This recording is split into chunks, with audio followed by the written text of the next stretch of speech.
Hello and welcome back to Work Wednesday. I'm Sheen, your host, and this is Ali. Why do you always start eating or drinking as soon as I'm introducing you? Because I'm really hungry. Okay. Also, why don't we have any plates and stuff? Why do you need plates? Fine. We have dishoom. We've got chili chicken.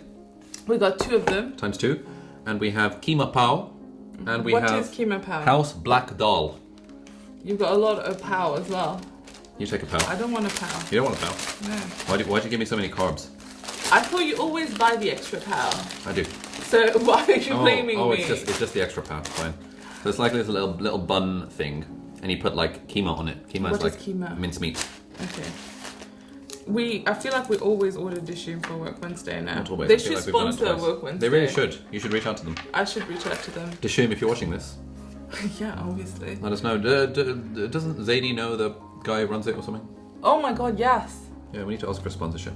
Remind me after the video. Okay, what are we talking about today? I don't know. What are we talking about today? Okay, so coincidentally, today's the first day of Love Island. Love Island. Yes. Okay. Do you know what Love Island is? Have you ever watched Love Island? Many times. Okay, in case you don't know, Love Island is it reality TV? Yeah. It is reality TV. The name says it all. You go on an island, you live in a villa, and hopefully you find love. And it is interesting in many ways, but the whole point of Love Island now is that they usually select influencers from Instagram. So the more followers you have on Instagram, the more likely it is you get in. Really? Yeah. Is that a thing? It is a thing. Why am I not on there? Why did you not apply? I didn't realize that was a thing. You get to go to Mallorca and live there for free. I thought it was based on 6-pack abs. I mean, I that was too. going to apply next year. But they are looking for diversity, so you know. Yeah? People who don't have 6-pack abs. I see. And people of skin color, different skin color. Body positivity and all that. Yes. Don't make fun of body positivity. We're on Work Wednesday. And They make fun of anything. yeah. So this year they said that it is their most diverse cohort as well. Nice. So, yeah. It started today. We're not watching because, you know, Ali doesn't believe in TV. And what I've been thinking about is, so a lot of these people, it is assumed that they go on Love Island to explode as influencers, you know, because once they come out on the other side, a lot of them, especially the winners and stuff, they will hit like millions on Instagram, and then they get a lot of sponsorship deals, and they just become really, really, really rich really quickly. So it's like a quick scheme to exploding as an influencer. And that's why a lot of people go in and they don't care if they get kicked out early because they're already on Love Island now, and therefore they will be fine. So one thing I want to talk about is the influencer life. But another thing, the other side of the coin with Love Island is there's a lot of mental health issues that have come. Ooh. Yeah. Have you not heard that the host killed herself? Oh yeah, I heard about that last year. Yeah, so... Last year? Year before? Yeah, and a few of the other participants as well. And you must know Dr. Alex, right? Who was on Love Island. I know of him. We've never met in person, sadly. Oh, sadly. Alex, if you're watching this, let me know. Yeah. So Dr. Alex posted a photo today or yesterday in Dubai, actually. And he was like, oh, Love Island is starting again. I'm very excited, but let's remember to be kind to people because people were very horrible to him. He did not have a 6-pack ab. Yeah. And he was, you know, people said he was a bit pasty white, and just because he's not tan, fake tan like the other people. And he was like, just remember to be very kind because a lot of people suffer from very serious mental health issues after Love Island. So these are the 2 main topics that we can dive into. Cool? Cool. Okay, so let me start. So it's been about a year since I started my online blog. Your online blog? Yes. As opposed to your offline blog? Yeah, which is a diary. I see. Fine. That's funny. That was funny. Yeah, that was good. But yeah, so it's been a year since I started my website, and then I started writing online, and then that led to the podcast, and then led to YouTube, and led to this. So I've been reflecting on the journey, right? You have? Yes, On your offline blog? Yes, and it's been very interesting, right? I think. Okay, do you want to go first, given that you've done it longer? No. Or shall I go first? Oh, God. It's more Okay. interesting. Okay, so on a general basis, I think I get a lot of love and support from people online. And it is about, I would say 90% of people are very supportive, very 90? positive. Yeah. What's the 10% aren't? Yeah. Oh wow, that's a lot. That's a lot, right? Maybe it's more than that. I was looking at my YouTube analytics in terms of percentages. It's always 98% likes to dislikes. Right. That's not too bad. But yeah, and I think it's been quite supportive and positive, but then there's also some negativity that you get. And obviously you can't please everyone. People will disagree with a lot of things that you say. Yeah. But some people also get a little bit more personal and they just say mean things. What kind of mean things have people said about you? Okay. A lot of... You're going to agree with this one. A lot of it is that you did not struggle on YouTube and the only reason you have the fame that you have is because of Ali. Okay, why would I agree with that one? I don't know, because you also say that to me. I don't say that to you. He does. I say that to you as satire, but sort of pretending to be these commenters. Yeah. Yeah, a vast majority of it is that oh, you know, you did not struggle on YouTube. I don't know why. Like, why? The struggle is glamorized. Well, yeah, why is the struggle glamorized? I don't know. So yeah, there's that, and then there's also a little bit about some people say that I don't sound smart. So how did I go to OxBridge? Some people say that I was the diversity quota. Okay. That's why I got into Oxford. Some people say I did a degree that no one has ever heard of, which is how I got into Oxford. Oh, physics. Material science. Sorry. Please.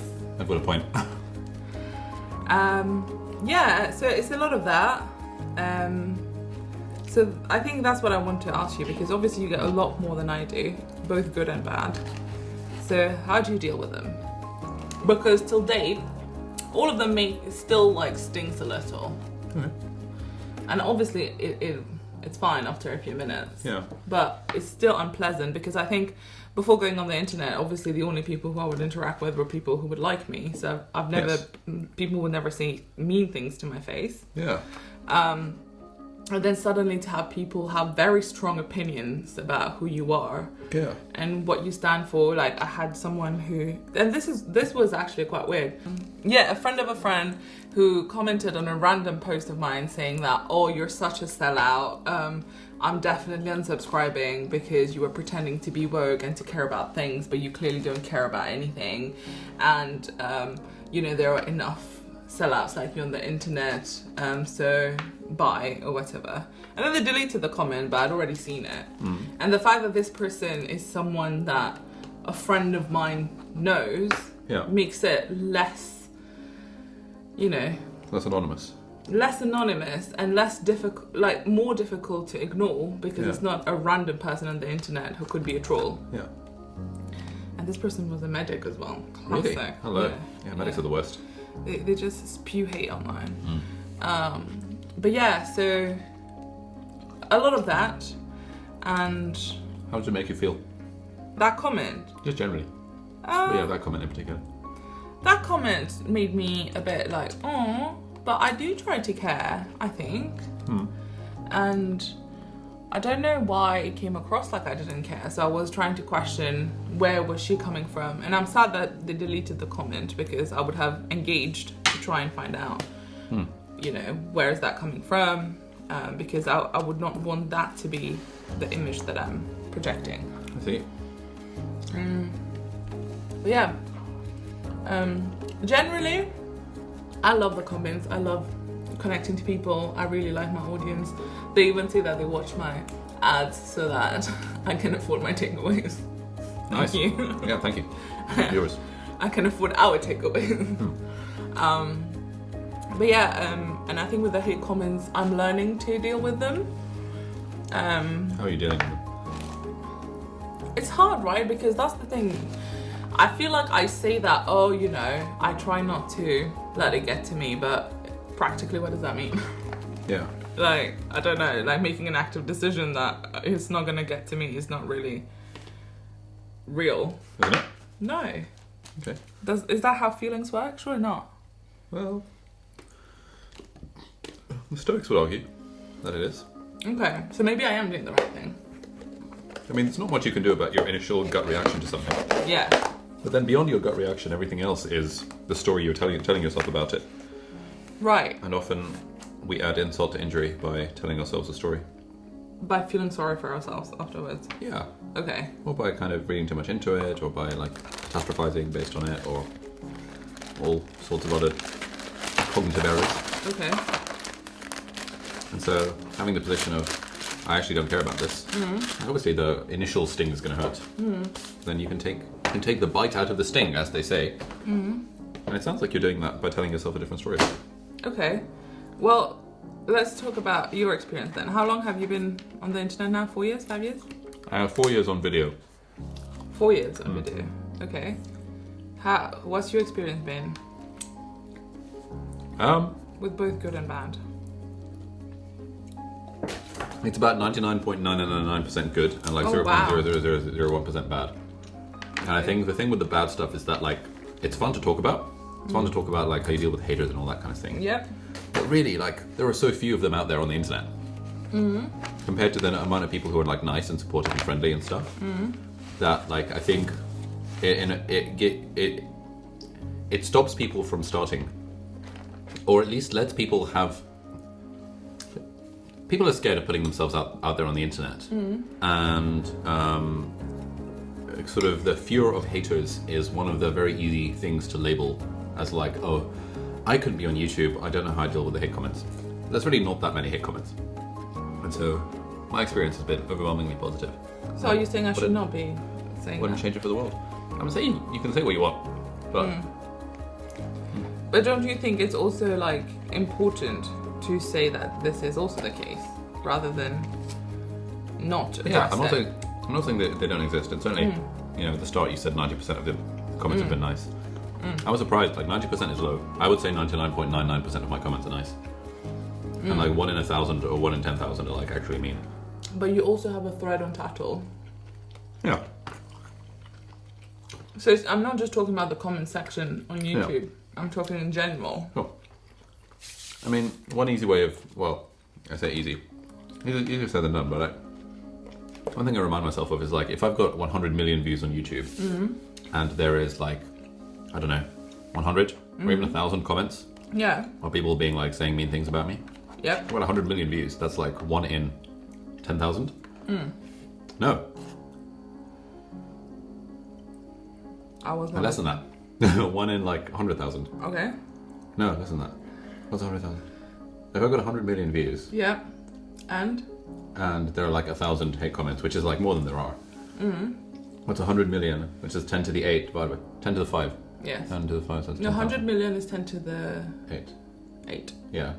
Divided by 10 to the 3. 10 to the 3. Which So is that's 10 to the 5. What's 10 to the 5? 100,000.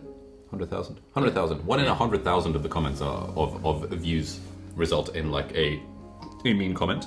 This took 2 doctors in Cambridge to do the math, by the way. It's a bit disappointing. No, man, it's been a while since I've done GCSE maths. Okay. Apologies. But yeah. So I think overwhelmingly positive experiences on the internet. Yeah, but I'm not But saying... if 1 in 100,000 people who watch my videos are going to say something mean, then I think that those are odds worth. Yeah. I'm not saying that my overall experience is negative, and I'm not saying that it's changing my attitude or my plans. I'm just saying that it exists. I agree. And although it's easy to say that it's, what was it, 1 out of 100,000. 1 times 10 to the minus 5. Sure. Mine is very different. Okay. But even then, it is still... Why do you feel something you're not more nice. hate-worthy than I am then? If mine's 1 times 10 to the minus 5. I shouldn't be eating this carbs and stuff. That's chicken. Yeah, it's like fried chicken. Is it? Look at it. It's not grilled chicken. It is grilled. It is what you want it to be, right? Yeah, sure. Where was I? Why do you think you're more hate-worthy? I don't think I'm hate-worthy. Okay. Why do you think people hate on you more than they hate on me? I mean, I'm not sure. I'm not sure if they do. I'm just, stirring. I don't think... I'd be curious about your thoughts on this, because I think part of it has to do with you being a girl. I agree. I think people hold women to a lot more in terms of their expectations. They're very easy to comment and judge. Even other girls and women will tear you down. Well, why do you think that is? I don't know.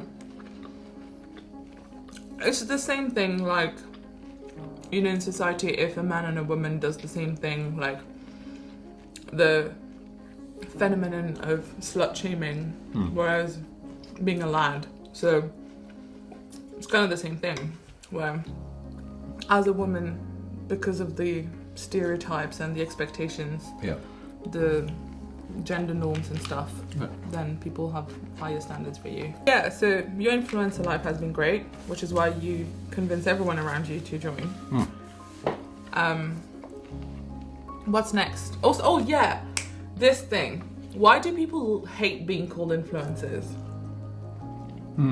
Because, for context, a lot of people who I've met who are, starting off either on being online or who have been online for a while, who are probably as big as you, some people struggle with the word influencer and they immediately have like a visceral reaction to, oh, no, I'm not an influencer. Oh, okay. Why is that term hated?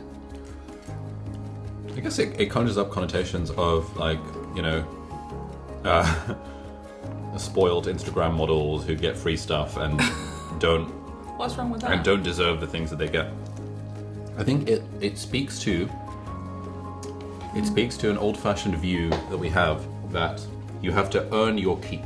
You have to suffer and toil to earn your place in the world. And if someone is seen to be getting handouts, i.e., well, free. This person is getting all this free stuff and all this money just for being attractive or whatever, or just for posing semi-naked on Instagram. And like, I could do the same, but I just don't want to post semi-naked because privacy and stuff. I feel like that makes people feel very like hurt that other people are being treated so positively unfairly in this way. And you think that the influencer word is attached to that kind of lifestyle, to the initial people who were on the internet doing posing and stuff? Yeah. Rather than someone who's talking about, I don't know, life, productivity, and all of that. And generally, when you think of the word influencer, I do think Instagram. For most people, it conjures up Instagram model getting free stuff. Yeah. I think partly the problem is that it's a very non-specific term. If someone's a YouTuber, you would call them a YouTuber. Like, there's a word for it. Instagrammer is not really a thing. That's why they're called influencers. Yeah.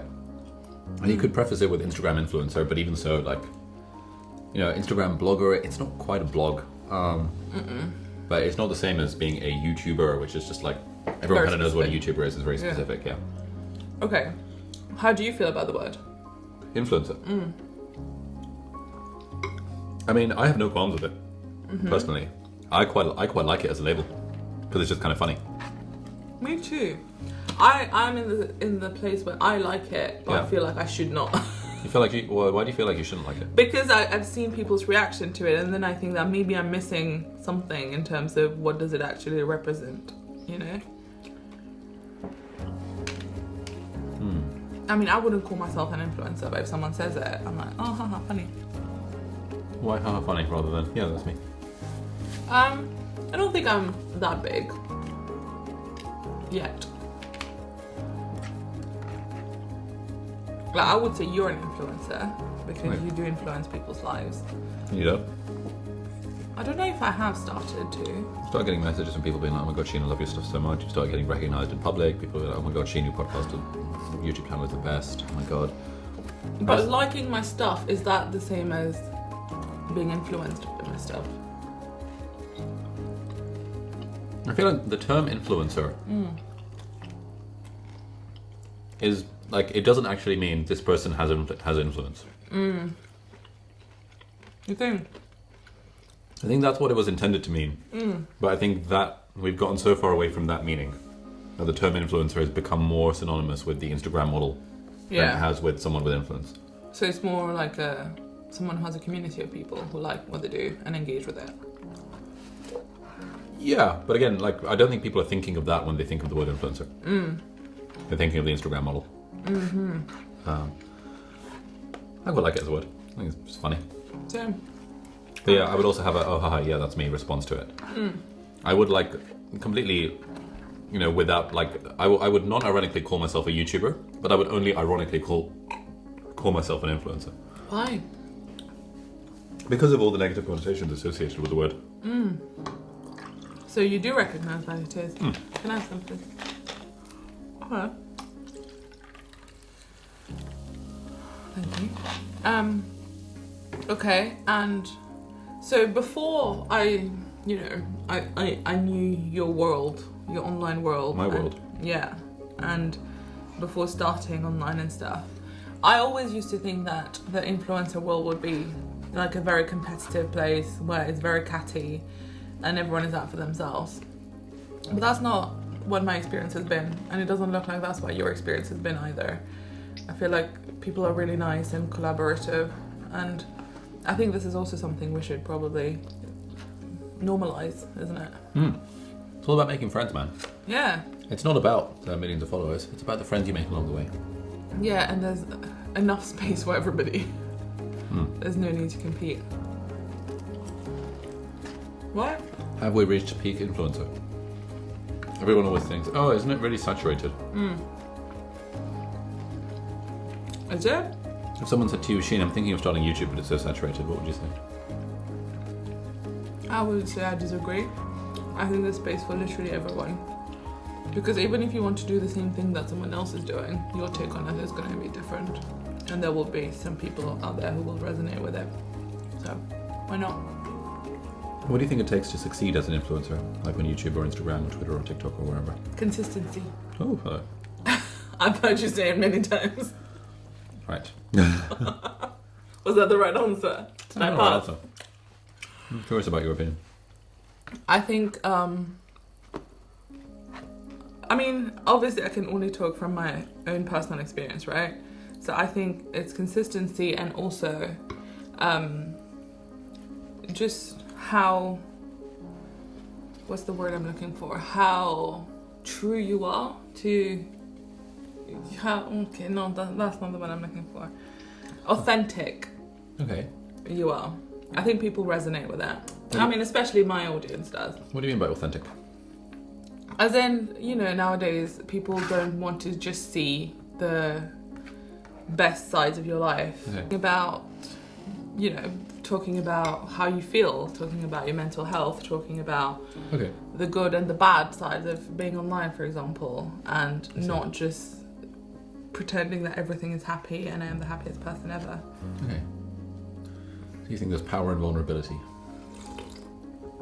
I don't know if I would call that vulnerability or just keeping it real. Keeping it real, exactly. And so if someone were to say, Sheen, I've been posting videos each week talking about how I'm struggling with my mental health and I've only got 3 followers. What would you say to that? I'd be impressed that they have so much to say. Yeah? Yeah. Okay. Then I'll refer them to you.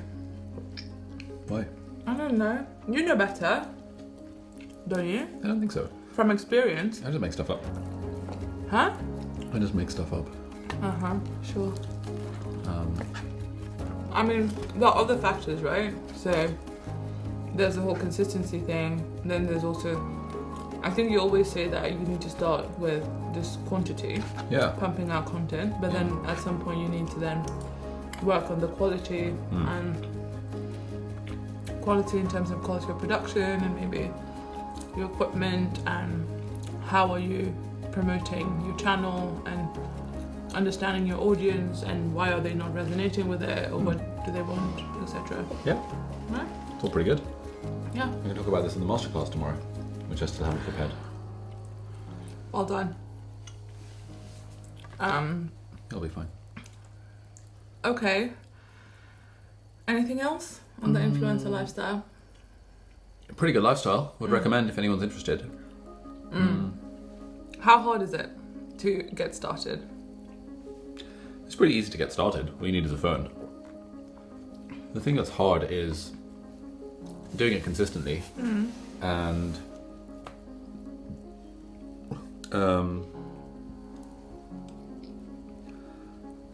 like saying stuff that's valuable in some way. And broadly, like the three categories of valuable are inspiring, educational, or entertaining. And I think educational is easy enough because you don't need to be a big personality to be an educator. Inspiring is quite hard because you have to like live the sort of lifestyle that you're preaching, which is hard. And entertaining is really hard because it's hard to be entertaining. But a lot of people think that why would someone listen to me, educate them on something, you know? Why would they? Why do people listen to you talk about productivity? Because I think I'm productive. They think. Yeah. I think it's a lot less about like when someone sees a video in their YouTube suggestions, they're not like if it's like someone discovers my channel for the first time, sees like 10 productivity tips or something like that. They're not going to click on that video and think, oh, I wonder what credentials this guy has to talk about productivity. They're going to watch the video and think, oh, actually, that's a reasonable tip. Oh, that's another one. Oh, I'm going to try that one. Oh, I've heard that one before. Oh, I haven't heard that one before. And I think people often judge the content on its own merit, like how interesting or engaging or counterintuitive or interesting is it, rather than what are the credentials of the person saying the thing. I do. And as like, academic type people, we're always very concerned about credentials. That, oh my god, I'm not qualified to comment about this thing because I don't have a degree. I'm not the professor, Regis Professor of Physics in that thing, or I don't have a whatever certificate or accolade you need to feel qualified about the thing. And I think a lot of us don't realize that no one actually cares. And like when I was in med school, I was learning better from people who were other med students than I was from our professors, because like. Peer learning is a thing, isn't it? Yeah. And learning from someone who's just one step ahead of you in the path is so much more interesting for most people than learning from someone who's an expert in the thing. Yeah. So you know what they say? I've had enough of experts. Is that a thing? Yeah. What was it? What is that? It was either Boris or Nigel Farage or someone. Ah. Like, I've had enough. The British public has had enough of experts. Great. Okay. Good advice. Anything else, or should we wrap it up? Do it. It's fun. And Was it? If you're going to start a YouTube channel, and I guarantee, and if you make one video every week for 2 years, it will change your life. 2 years. 2 years. Okay. One video every week for 2 years. I'll put a timer. It's already changed your life now. Yes. So you've been making one video a week for the last 2 months. I do more than one. Sometimes I do 3. 3 videos a week. Nice. But all you need, one video every week for 2 years, and I guarantee your life will change. Can't put any numbers on it. Can't tell you how much money you'll be making or how many followers you'll have. Or how your life will change. I can tell you your life will change. In positive ways. Okay, great. So, good luck. And I think we should start taking suggestions from... Yeah, we're running out of ideas to talk about. Don't tell them that. We're not. We're keeping it real, man. Authenticity. Yeah, okay. So, it's just that Ali says no to a lot of my wonderful ideas that I have. Like, live reacting to Love Island. He said no. No. So, if you have any suggestions on what we can talk about, we will also shout you out. So, send us any suggestions on Instagram or in the comment section, and we'll get back to you. See you next week. Bye. Bye. Bye.